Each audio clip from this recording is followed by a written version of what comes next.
Hi, I'm Lexi. And I'm Veronica.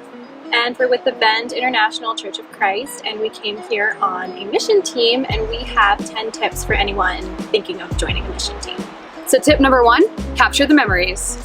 Have a way to document the memories. Take lots of pictures and post them if you're on social media. If you like writing, keep a blog, or just keep a journal, or some way that you can really just have a stockpile of the memories you make here, because you make a lot of memories on a mission team. A lot happens, and you definitely want to look back on it because it is very special. Tip number 2, try and fail.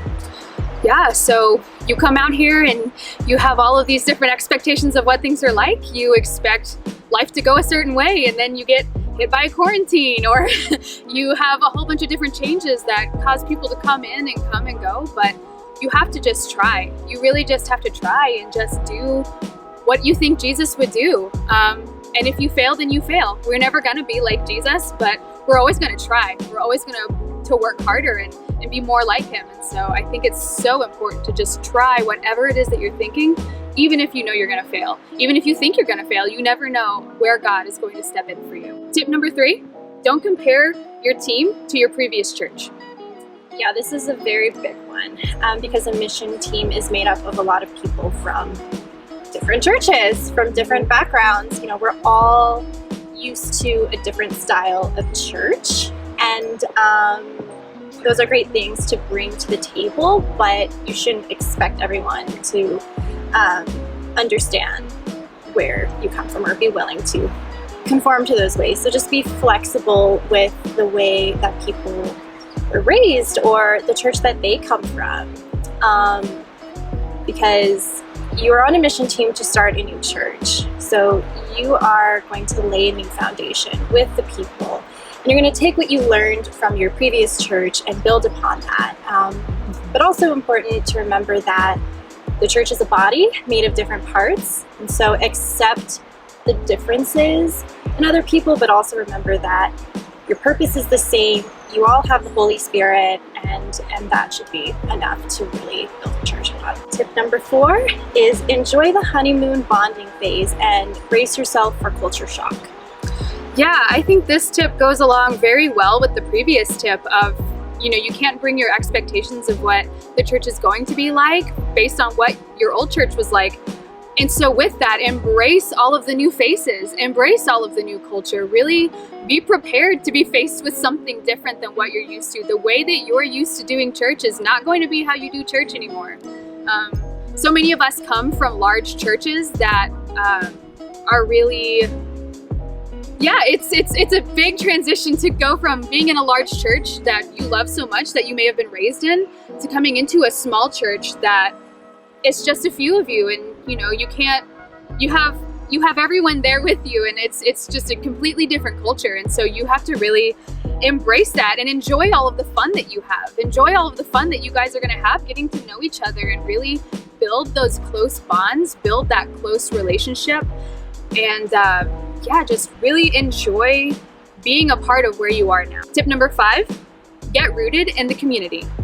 Yeah, this kind of leads into the last point of embracing culture shock. Definitely a way to overcome that is getting rooted in the community, figuring out what kind of activities they have, what's popular in the city, state, wherever country you're moving to, and immersing yourself in the culture. That's a great way to do it, just to stay up to date with events that are happening, and also a great way to become one with the community you're in. We're called to be all things to all men, and so the more that we can understand the people that we're going to be reaching out to, the more we can relate to them and share Jesus with them, and also just enjoy wherever we are and wherever God has placed us. Tip number 6, expect challenge. Definitely. You come out here and there will be a challenge. It's not going to be simple. It's not simple to completely just uproot your life and take it somewhere else just to share the gospel with people who are nothing like you. And that's going to be how it is wherever we go.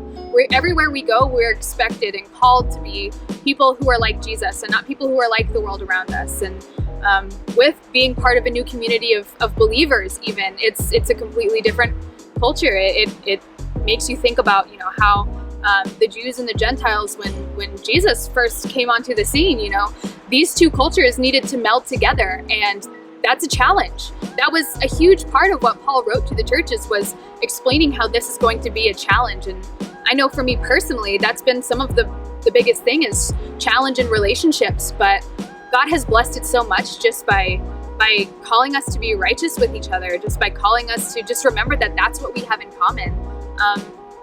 And it will really rock you. Satan will be on the prowl like he always is. And so I really think that expecting a challenge, not that it can prepare you, but just know that it's going to be there. And when you're challenged, you're exactly where you need to be. Tip number 7, protect your relationship with God. This is huge, especially on a mission team, because God is the reason why we're going to glorify Him.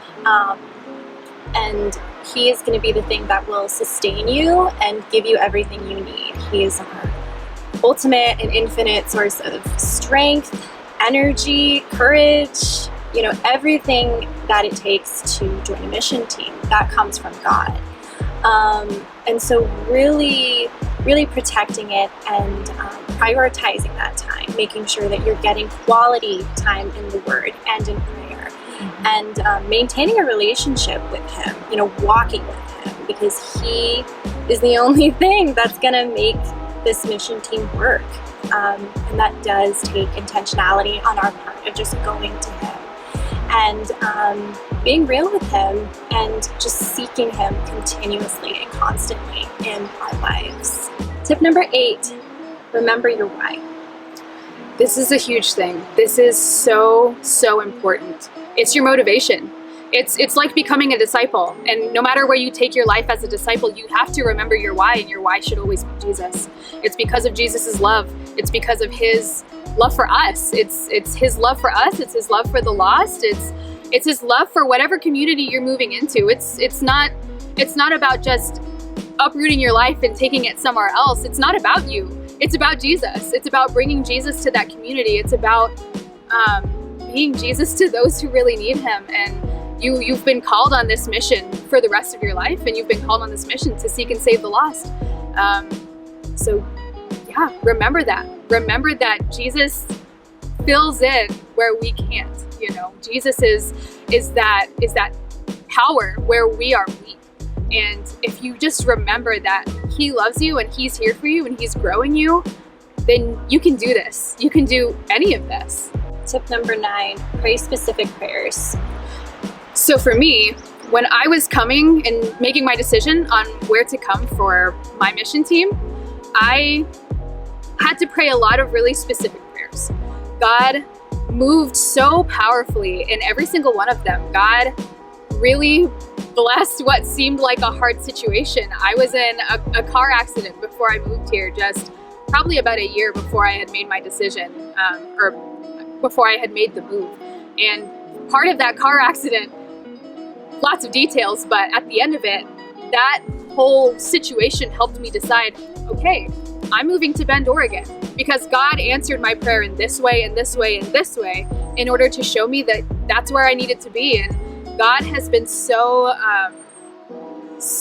gracious with me, so merciful with me, and just in my lack of knowing what I wanted and my lack of knowing where I was going to go, I asked God, I petitioned with God, I said, God, please show me what it is that I need to do, because there's so many amazing churches, there's so many places where God has for us. The whole world needs Him, but God called me here, and God showed me that. And getting that time to even just connect with God in that way, to know that He's moving in my life, was so inspiring. And so I felt so inspired to come here and to be a part of this, because I know that this is where God wanted me to be. It's part of remembering my why. It's part of knowing, no, every time I feel like I'm going to fail, or every time that I do fail, God has me here for a purpose.